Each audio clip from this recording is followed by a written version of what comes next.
ચાલો આજે સમજીએ એસિડ બેઝ અને ક્ષાર પાછળનું મૂળભૂત વિજ્ઞાન. ક્યારે વિચાર્યું છે કે ઘરમાં વપરાતી સામાન્ય વસ્તુઓનો સ્વાદ આટલો અલગ કેમ હોય છે? આનો જવાબ બે અલગ અલગ રાસાયણિક પરિવારોમાં રહેલો છે: એસિડ અને બેઝ. એસિડ, જેમ કે લીંબુમાંનું સિટ્રિક એસિડ, એનો સ્વાદ ખાસ ખાટો હોય છે, જ્યારે બેઝ, જેમ કે સાબુમાં રહેલા સંયોજનો, તુરા અને સ્પર્શમાં ચીકણા હોય છે. તો ચાલો આમાં ઊંડા ઉતરીએ. તેમને સુરક્ષિત રીતે કેવી રીતે ઓળખી શકાય?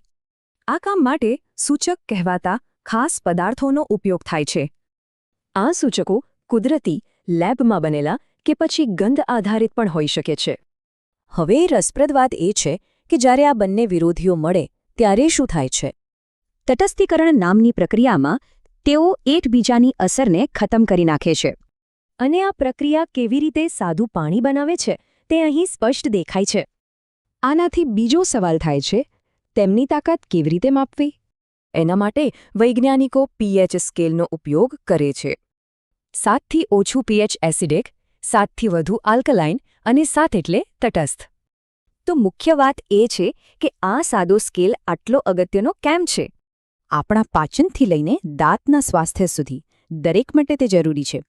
જ્યારે મોઢાનું પીએચ 5.5થી નીચે જાય તો દાંતમાં સડો શરૂ થઈ શકે છે.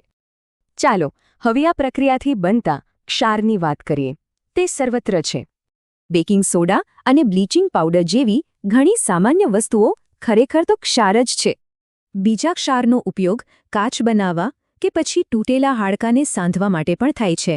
એસિડ, બેઝ અને ક્ષારનું રસાયણશાસ્ત્ર ખરેખર આપણી આસપાસ બધે જ છે.